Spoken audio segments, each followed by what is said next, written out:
All right, all you amazing people out there, thank you so much for tuning in. We got an incredibly special guest on the show today. We have Andrew English, who is the world's first person to wingfoil 240 kilometers across Bass Strait, from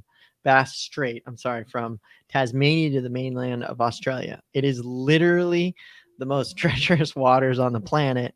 And so we're going to dive in with Andrew here on emotions, fear, mindsets, just coming up with the idea to, why would you do this? And so, Andrew, thank you so much for being on the show today. Oh, guys, it's so great to be on. I've been a big fan for quite a while, so I'm very humbled and honored to be on the show. Yeah, it's awesome to see people that are like supporting us all the way from Australia, in all over the world. So like we are like super grateful for everybody, and it's cool to be able to see that the community is like all together, no borders. We can all connect through the world. So that's cool. Yeah, Absolutely. it is incredibly special. Okay, so let's dive into this. So, Andrew, first off, I want to say, everybody out there, look, listening in right now, before we get started, this is important. I'm going to put up a link here. Make sure to check out this website. This is Andrew's whole dream path, the whole thing, but he's raised money for an incredible foundation that is Wow Waves of Wellness, and they mental health surf therapy for anybody, and he's trying to raise money to help this cause, and he's at 88%. I'm only saying this right now. Let's kick it over 100. Okay, so anyhow, that's that. Go to the website, check it out. Look, it's for a wonderful cause. I think it's brilliant. I think getting people out in the open, just like we preach 24/7, is to better people's lives, and here's an incredible way to help people. So make sure to go there. But let's dive into this. Andrew, my first question for you that I really wanted to ask, first off, you're amazing and congratulations and wow, and I wish Gwen was there. I don't know if I would have been there, but Gwen for sure would have been there. How long have you been winging, and what made you think this up? I've literally been winging for about 12 months. So I'm basically a newbie. And the idea was born when we were Melbourne in Australia. We were in massive lockdown. The whole country was locked down, and Melbourne particularly was locked down for 5 months. So I'm a filmmaker. I couldn't work. I was just sitting at home, and I was making pasta. I was doing courses online. It just did my head in. Like I couldn't do any more cooking courses. I was going crazy. And I was literally sitting on the couch. I'd moved for about 3 months at this point. And I thought, what am I going to do? Like, we had another lockdown. So I used to windsurf. Like back in the 80s, I was a big windsurfer. And I did a little bit of stand-up paddling. And I was watching the America's Cup in New Zealand, like these massive foiling boats. And I was so, like, I just had never seen anything like it. I couldn't believe the speed. And I'm like, what the hell is this foiling? So I started Googling and researching. And then I found these things called wing foils, and I'd kind of seen kite surfing, and I hadn't really analysed them. So I called the local shop. I said, "What the hell is this? What do I need?" And they said, "Just buy one. Just give it a shot." So I dropped $5,000, like most people. I had no idea if I'd be able to use it because I thought it looked so difficult. Like it just looked so technical. And I did have some windsurfing ability, and I was reasonable. I did a bit of sailing, but anyway, so I got this thing, got the gadget. My partner killed me because she's like, another thing you're buying, we're just another toy that you brought home and snuck into the house. Yeah. And I kind of hid it. I hid it out the back of the house because I didn't want to see it. And then she knew it was something different. She's like, what is that? So anyway, so we took it to the beach. The first go, after 3 runs, I got up on the foil, had a taste, and I freaked out, fell over, but I had that feeling of flight, and I've never experienced anything like it. So then I started just going out like every day. And we had basically we're only allowed out for 1 hour a day within a 5 kilometer radius. What? So yeah. So you could only do 1 hour of exercise. So I would go to the beach, which is about 3K. From there, I didn't stick to 5Ks. Like we'd just go out every day on the water. And so during that time, I just went out Melbourne in cold weather, in miserable weather, and really just honed the skills. But I just felt the freedom. And also I was suffering from a lot of depression during that lockdown because I was unable to get out of the house. So suddenly I could tap into the elements again. And from there, it just took off and I never looked back.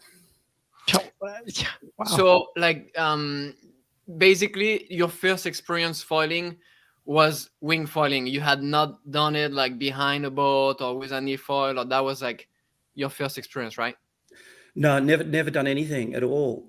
So it was just literally jumping on the board. I took it down to my beach. It was about 13 knots, just enough, and got going within the third run, only for a few feet, but enough to feel.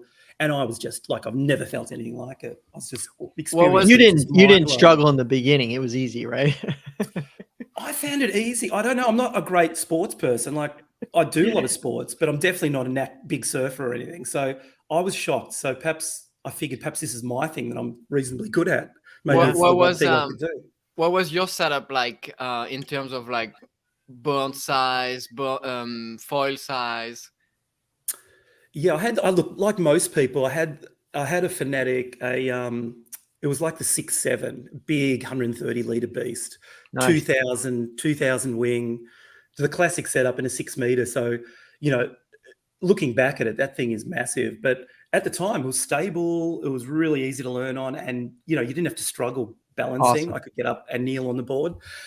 So I found that perfect. And everyone, I was just looking at advice from locals, you know, and going, what do I use? Just tell me what I need. So I found that awesome because I could get up, I could kind of struggle, and then just, you know, went out in, and eventually learned to jibe, and everything changed once I could do that. So basically did it every day for a year and just kept building the distance, just going further and further and further.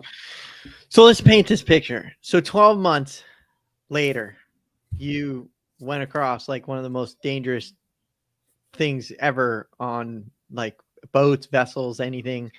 And after you learned the sport, like what mindset? Like, well, when did that even like, when did that seed like was planted in your mind? Because I'm assuming, you know, you were not in, you didn't intend to like do that crossing before you even started wing foiling. So you started wing foiling, and then at one point you were like, I think I can do this.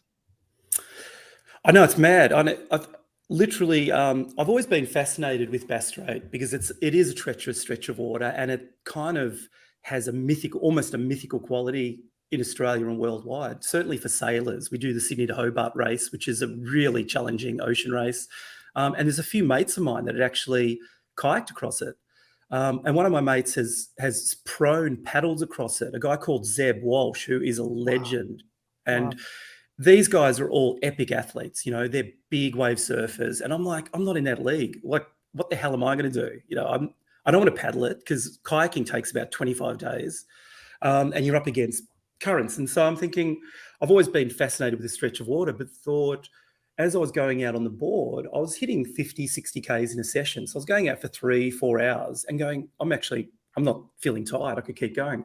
So I looked at the map and thought the longest distance is 95 Ks.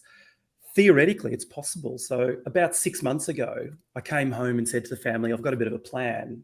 I'm going to cross Bass Strait on the foil. And my partner, Ness, just goes, yeah, whatever. She's like, you know, you have these stupid ideas, right? No, you never hear anything else. I go, no, I'm serious. I'm going to give it a shot. Not knowing, you know, how I'd get the money, if anyone would be interested, how the hell it would work. But from that point, I just started absolutely committed to it and building up the distance over time. But the other factor that played into it, as a filmmaker, I'm always interviewing incredible people, and we specialize in adventurers. So I was doing this series on extreme watermen, and one of them was a guy called Ant Williams, who's a free diver.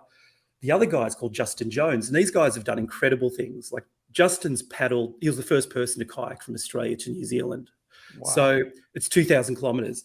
So these guys I'm interviewing, and I'm fascinated because I'm going, you guys have done these world first. And I started thinking, what's my world first? Like, how can an average person, an average dad, do something without having to surf Nazare or, you know, kite foil Jaws? I'm going, what the hell? What's my thing? And so luckily, because kite foiling's so new, nobody's done it. And I researched it. There's a few people doing amazing stuff foiling, of course, like you guys. But this particular stretch in Australia hadn't been done. So then I thought, I've got to do my own. I need my own. Everyone needs a world first, right? Whatever it is.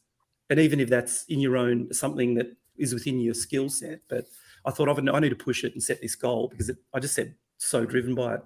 Was this new, or did like previously in your life you have been chasing like challenges like that? Yeah, was this Oh, like look, coming out of depression and like having just something you really just wanted to accomplish? Was this like Gwen said, a goal that you had previous in, your history going, I'd love to do something that makes bigger impact? I don't know. Yeah, I think it wasn't. I think it was a combination of that coming out of that lockdown, and also just wanting to do something. I'm turning 55 this year, so I thought, what an awesome way to, like, in next month. So I thought that's my birthday present. I hate going to social events. I hate parties. So I thought, I thought, what a great way to celebrate. If I can do that and set an example for my kids as well. I thought, like everyone and most parents, you're all battling to keep active and keep doing stuff that keeps you relevant. So I thought this is a great way to show the kids and hopefully for myself, just push my own boundaries creatively and physically.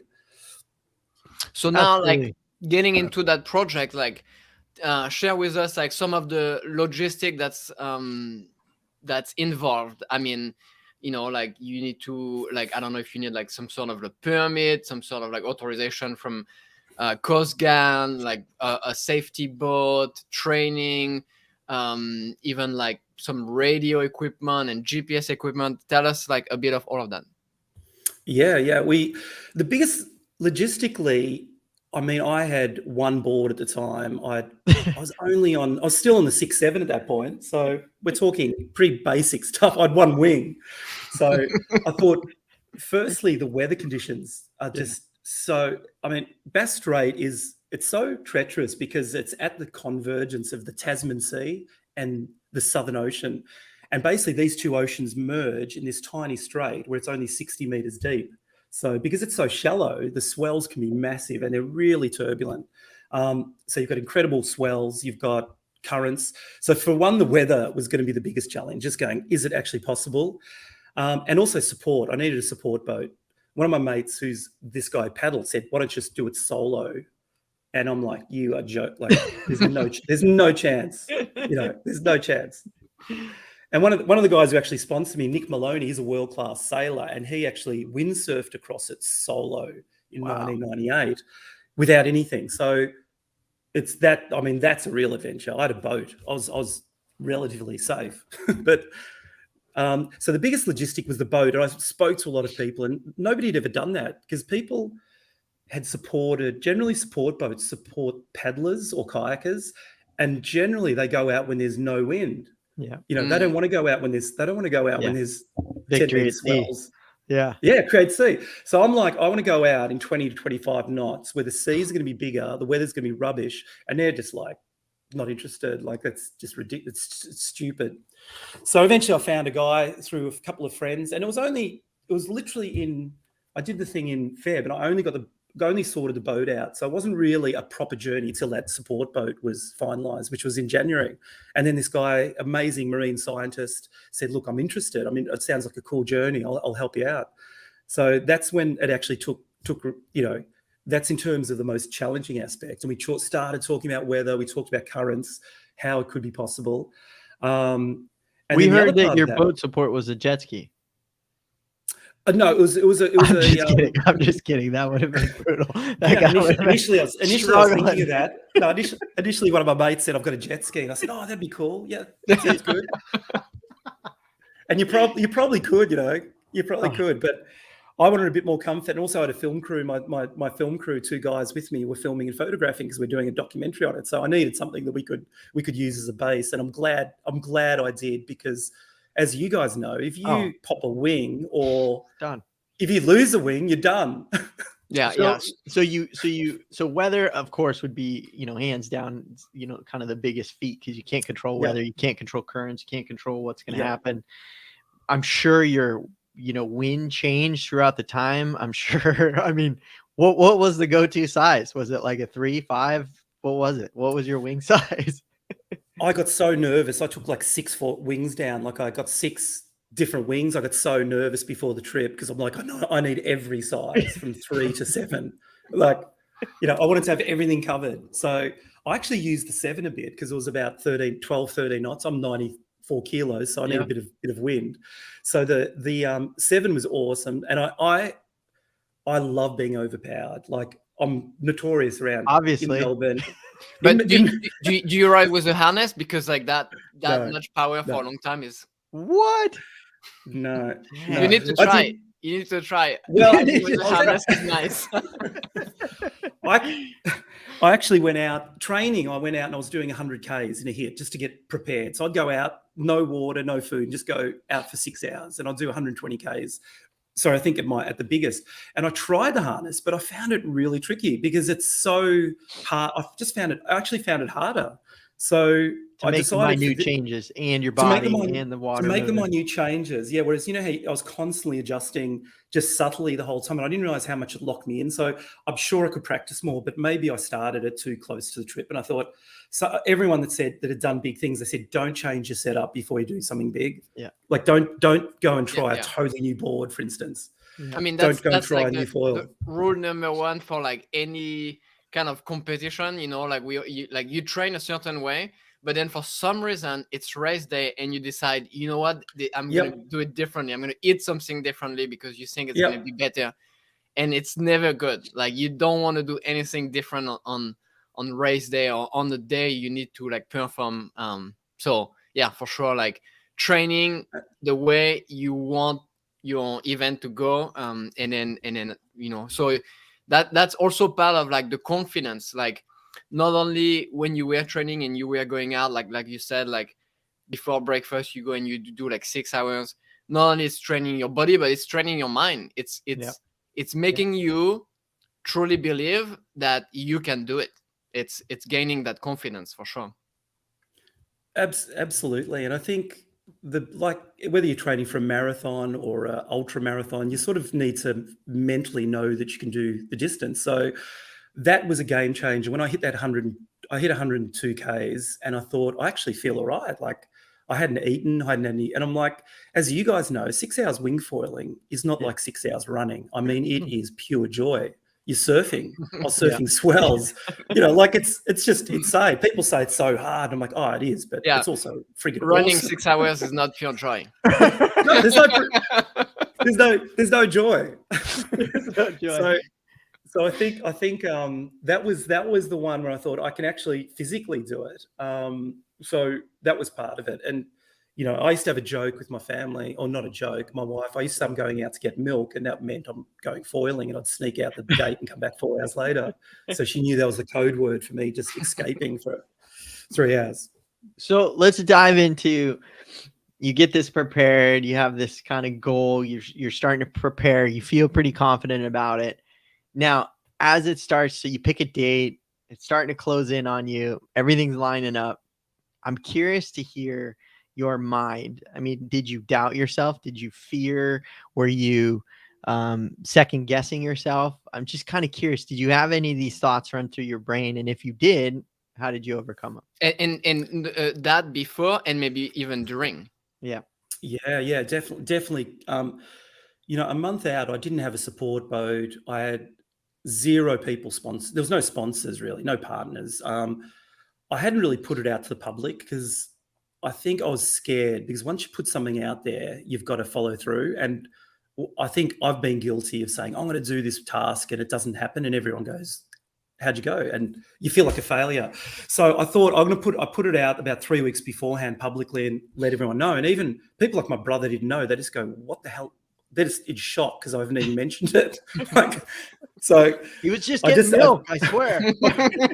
Yeah, I was just going, it was a long milk run. So I think the doubts, about a month before, I got really anxious because I started to think, I'm just not going to be able to do it. I thought, I haven't got a support boat. Am I going to have anyone interested in it? I had so many logistics that weren't fitting together. And I was riddled, I was definitely riddled with doubt, but all I did was just keep going out. I thought, I know what I know. Once I'm on a foil, everything feels right. So I just kept going out. And I thought, there's no reason why I can't do it, apart from the weather, and conditions, which we can't control, as you said earlier. So I definitely had that doubt. And as I got closer, that doubt built for sure. Like, suddenly you've invested time. Then out of nowhere, I started getting partners, like, incredibly. And I had no idea anyone would be interested. But I think foiling, and I'm sure it's like that where you guys are, but it's still such a new sport. Like, probably only been on our beaches for a year and a half, 2 years in Australia. Everyone is fascinated with it. And everyone I spoke to is just like, what is this crazy sport? It's so extreme. So I think that suddenly helped, but also made it worse because now I've got sponsors that are like, I've got to deliver. I've got to actually do this thing. I thought I can't get out of it. I'm locked in. So it all came together and then we finally got going. But the first day of the trip, we got positioned at the tip of Tasmania. The boat was there. Everyone's ready. Cameras rolling, and there's no wind. So we've got this Doppler radar on the boat. It's going 10 knots. I'm like, I can't get going 10 knots. I don't care. I could use a 20-meter sail and I would get going. So the problem, and then I'm so kind of anxious. I get in the water anyway, and I'm just floundering. Like, I can't get up. I can't move. I'm on my knees. I'm falling over. The captain's looking at me and I can see he's thinking, who is this loser? He's just going, like, he's never met me. And he's just going, what is this? This guy's got no hope of getting 10 feet. So I'm feeling this pressure. I'm in the water and I'm in the water for 4.5 hours. And I should have just gone in. Like, I should have just gone, let's just wait and reset. So I'm sitting there. I've changed boards. I've changed foils. I'm drinking like electrolytes. I'm cramping. I'm swearing. I got going for like 500 meters. I'm like, yes, I'm on the foil. I pumped so hard. My arms were cramping. And then I get seaweed stuck on the foil. So this massive seaweed. And I'm seriously like trying to go, but I don't want to stop. So I'm trying to reach down and rip the seaweed off like with one hand. And I'm trying to go. I don't want to stop. I don't want to fall in because I'll never get going again. So eventually the seaweed was massive and I was doing like 2 kilometers an hour. So I stopped, I'm cursing. And that first day was so demoralizing. At that point I thought there's no way I'm going to do it. So that was completely, demoralizing, but also it's those things that we all face. Stronger.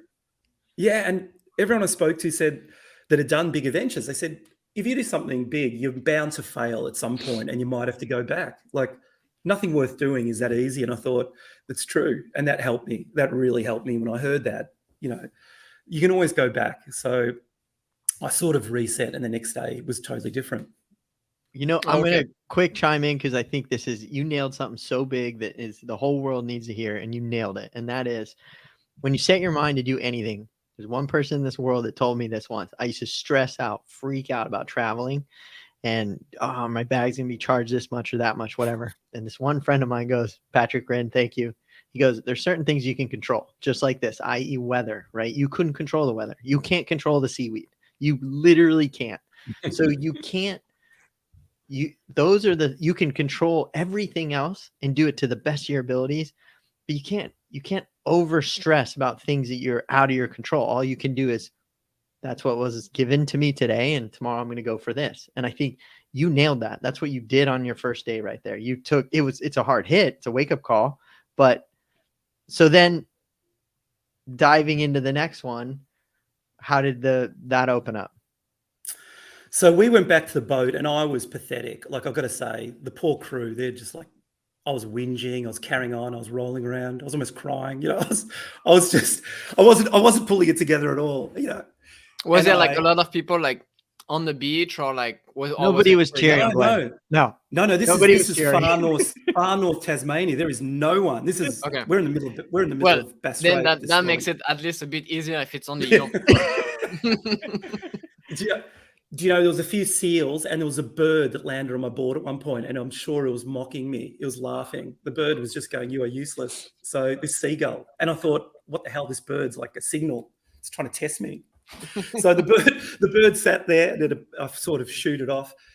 And then we regrouped. So I had good food. And again, I had some mates who are really top athletes. They texted me and they said, get some good rest, get some electrolytes, eat well and sleep. Like, and I just followed all their instructions. I sort of sort of said, okay, I'm going to reset. So I wrote that day off. We reset, and then the next day we sort of backtracked to the same point. It was 20 knots, and it's pumping because I could see the live wind on the boat. It gives you a live actual wind. So I'm like, 20 knots, it's on. But I'm still super nervous, like absolutely thinking I can't do it. I was really apprehensive. So we're like, let's give it another shot. The captain's sort of questioning the trip at this point, going, well, maybe we have to cut it short, or are you sure you're gonna do it? Because we're not even in the proper strait at this point. We're still just kind of still within Tasmanian water. So I was panicked, and I put up a 6. So I should have had the 4 up, but I'm so panicky about the wind. I just, I chucked the 6 up. I get going. I'm so overpowered, but I didn't want to change. I'm like, I'm not changing. It's 25 knots. I'm holding that 6, and I wasn't going to let go of it. I just held on for dear life, and we just motored up the coast of Flinders Island, which is off Tassie, 60 Ks, didn't stop. It was insane. And I felt like, to contrast the day before, I just felt totally the best feeling of my life. There was seals, dolphins, and I'm thinking I'm moving. You guys know what it's like when you're in the water. You feel like you're fighting so hard. Once you're on that foil, you're in a different zone, and I really felt in that flow state. And then I thought I can actually do it. The kilometers started clocking down. How long was that first run there? Like how many hours? It was 60 Ks, so about 2.5 hours. I was doing I couldn't go max speed because the boat, there was pretty big 10-foot seas. So the boat couldn't necessarily keep up. So I had to do about, I was sort of averaging about 20 to 25 kilometers an hour. So I sort of didn't go flat out, but also just wanted to make sure I kept on the foil, and I was riding the swells. We had a sort of tailwind, which was amazing. But that second day kind of was the redemption day, and I felt it's possible at that point. So I started to get my energy back. Did you have communication with the boat when you were like on the water? Yeah, I had this waterproof VHF radio, which I could communicate with the boat. So I could talk to him, because at times he couldn't actually see me, and I couldn't see the boat because the swells are so big. Yeah. And the first 2 days, the captain was sort of getting used to it. So at one point, there was a rain squall came through. I couldn't see the boat, and I was like looking around. There's no land. There's no boat, and I'm just like, I wasn't feeling great. And it's shark infested waters. Like, I'm sitting there in the water. I couldn't get going, and I'm just floating. I'm like, this isn't great. So I had that, and I had a little Garmin inReach as well, where people were live tracking me. And I also had this little device, which is a AIS beacon. And so it's basically used for ocean-going yachts. So if you fall overboard, you trigger it, and anyone within 10 miles can track you if they've got AIS on their boat. So that's like DEFCON 3. If I had to trigger that, that was it. That was your milk jug. That was my milk jug. That was my last resort. So, I had a lot of safety, but it's still, when you're sitting out there, you still, I had as much safety as I could possibly have, technically. Was there a moment in the crossing where you just like, of course, when you start getting closer to the end, is there a moment where like, man, like the relief went, or what was that joy or that feeling or that accomplishment when you got close? You're going to accomplish this, you're getting close, or was it at the end? What was that emotion like? I think there was two aspects. The first was the trip from across. There's the biggest stretch of Bass Strait where you're in the roughest terrain was the one we were most fearful about, and the captain was fearful about, because potentially it's got the largest seas. And that was about 70 kilometres to an island in the middle of Bass Strait called Deal Island. And this place is like something out of Jurassic Park. It is incredible. There's no one on it. It's just a little deserted island. And it was pretty foggy. There was a sea mist. So I'm doing that day we headed out. I was flying along. I was really feeling great, riding the swells, flagging the wing. I was feeling in the element. And then out of the mist, about 10 miles out, you see these peaks and the clouds part, and you can see this landmass. So the minute I saw that, I knew I could make it. And I thought that was kind of the crux of the trip for me. And once we got there and I reached land at that place, I was just euphoric. Like, I knew it was possible because I'd crossed that path. So the feeling, I can't describe it. I think it was relief, excitement and just sheer joy at having achieved that. And then the next session after that was the final stretch, where I knew if I could do that, unless the weather stopped, I could do the next stage unless the wind dropped. And the wind is so variable. I didn't plan those dates. That was just random. I just picked those dates based on rough weather. But like, we weren't watching the wind. It could have been 50 knots for 4 days. I was super lucky that the conditions allowed us that window. So it's a long time to be out there, and I'm assuming with the radio, like, you guys, it's not like you are talking to each other like the entire time. You keep it to like very like brief communication if necessary. So you spend a lot of time inside your head, and what are you telling yourself like all along? Yeah, it was pretty funny. I had you're right, the radio, I couldn't, the skipper hated talking to me, so he said he turned it off because he didn't want to hear me babble. So I'm wondering why he's not responding. He's like, I just got sick of hearing you, so he turned it off.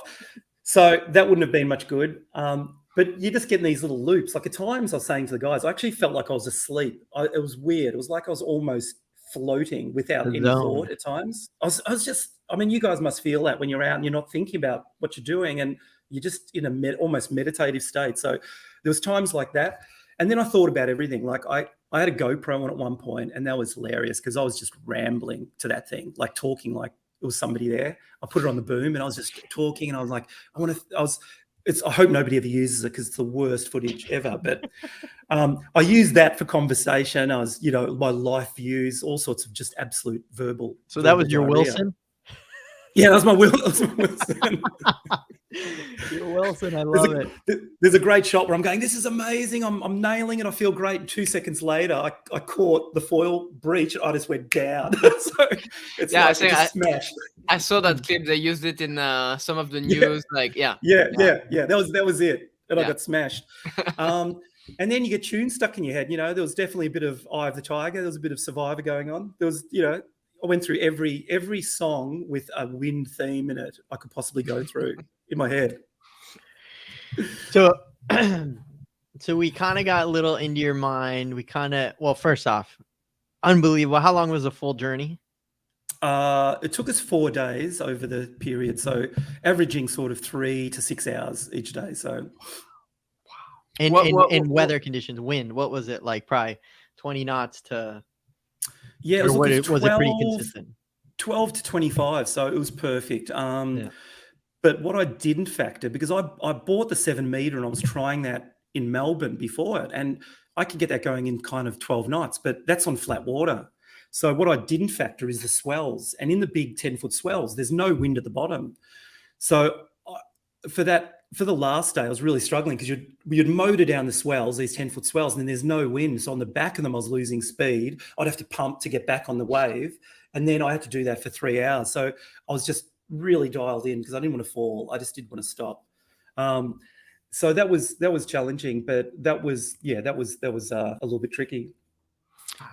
When you when you finally like achieved it, like, what was in your mind? Like, what was like the biggest like takeaway, the lesson learned?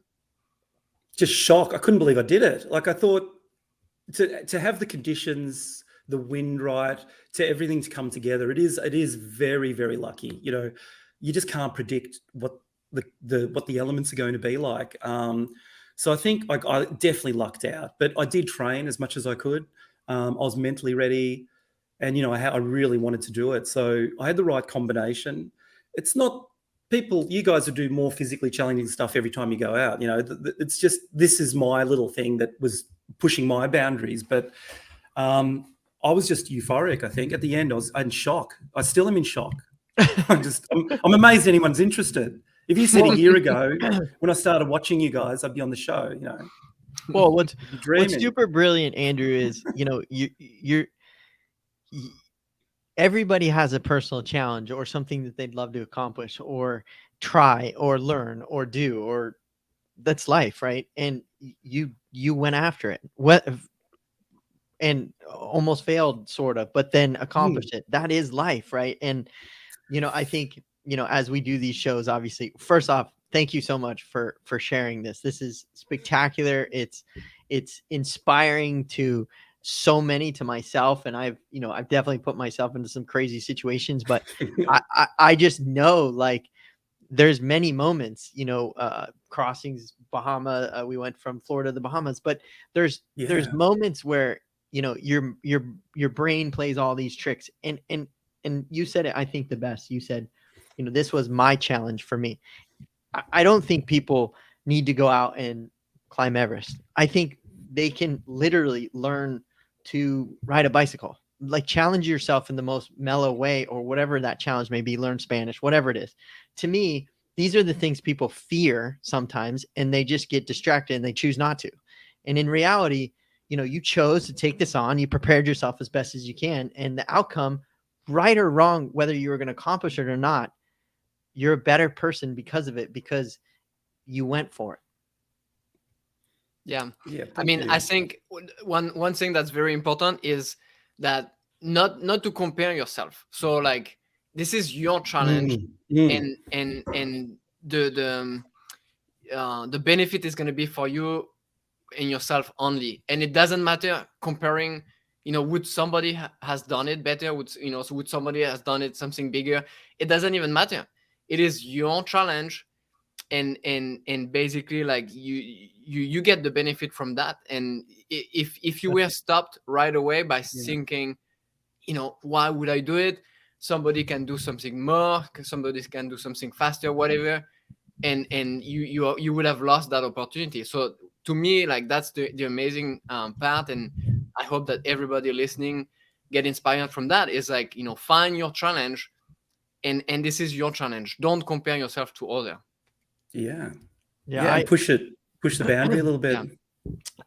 There's this podcast, Radio Lab, out there. Everybody should check it out. But there's a Cycle Across America or something. They did this podcast about cycling across America. And this guy, they go for days, no sleep, days biking across America. Slow, but they go across America. And the most amazing part on one of these episodes that I just want to share, because it's just the perfect thing, is this guy went and somebody passed away during this ride. And this guy was like right at the end, like 3 days, he's like gonna make it. He's right there. And he just said, I'm done. That was it. I'm done. And how hard is it to be that close to just say I'm done? But reality is, he did what he needed to do for himself. And that's all that matters. He went above and beyond to do his challenge for himself. And if that's what you want to do, that's it. And I always was very admiring of that, because I think, sometimes we get so caught, and Gwen says it many times, we've said it a lot here, is expectation. You got to accomplish it. I got to do it for the sponsors. I got to do this. I've set this out, all this pressure. But in reality, like, is it that important? It's mainly just challenging yourself. See what happens. Yeah. And there's so many barriers. There's so many barriers that stop us. And certainly a lot of people I know that are, even in their 30s and 40s, that put such limitations on themselves. And I know so many people, I'm like, get into foiling. I'm evangelistical about it. Like, normally I'm not. I don't push things, but I'm like, do it. It'll make your life better. And they're like, oh, but I'm too busy. I've got footy training. I've got this. And I'm like, well, you choose to do things that enrich you. And I think people fall into that trap of saying, I'm busy. I've got this. And even kids, like, everyone said, do you feel selfish? And I certainly do a little bit, because I was out on the water for long periods. I'm out in the water for 6 hours and I'm not with the family. So I do feel that. But I think the upside to that is I'm a much better father. I'm a much better partner. And I can also, the kids are getting into it. My 13-year-old daughter's almost up on the foil now. So if I can get her going and her friends, I'd be stoked. Like, that'll be a success, the biggest success out of all this. And, just to see that. But there is a balance, I guess, with anything when you're passionate, isn't there? You guys have the same, I'm sure. I love what you just said right there, because I'm a new father. And here's what I'd say. I would say you're spot on when, if you, the father, the family, is stressed out, depressed, struggling, and you're trying to put it all together and you're trying to do your best job, if you don't take care of yourself, you can't take care of your family. So if this is what made you really have that freedom to be your best father to your family, like I believe people forget about that. That's a really important point, is to make sure you take care of yourself.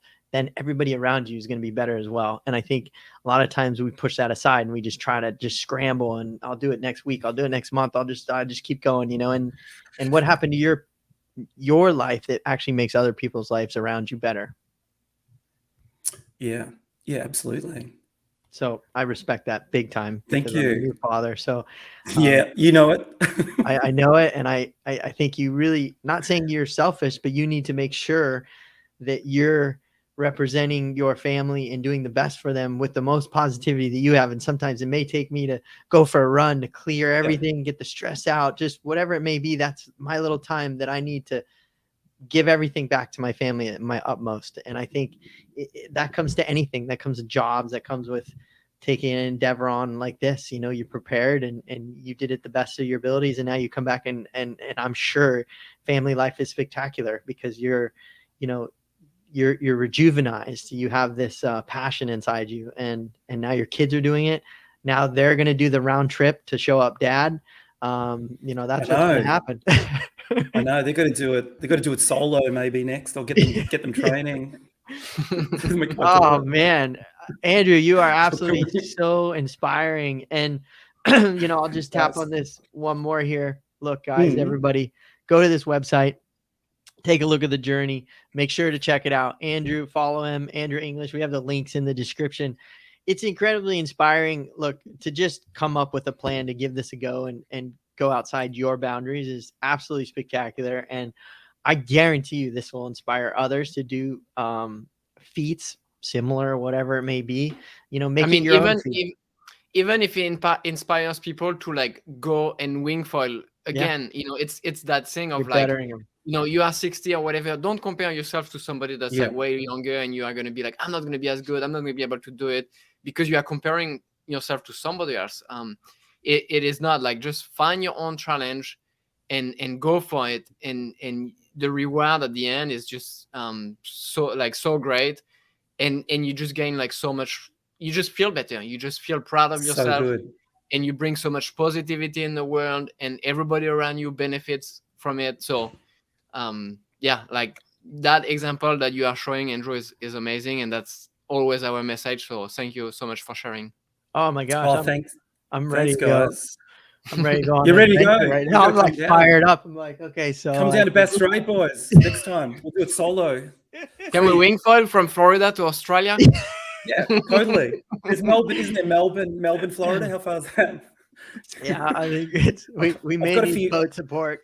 I've got a few more challenges up my sleeve now because everyone's asking me. So don't worry, there'll be more. There's definitely more adventures now. I think you need a milk sponsor. Look, all you people out there, if you know any milk sponsors out there, Andrew Englisch, boom.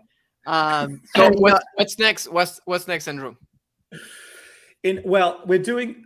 Excuse me. We're currently putting together the documentary, which there's actually a foiling film festival in Lake Garda in June, and we've been invited. So I don't know if you guys are aware. This is going to be epic. It's the world's first foiling festival. Oh wow!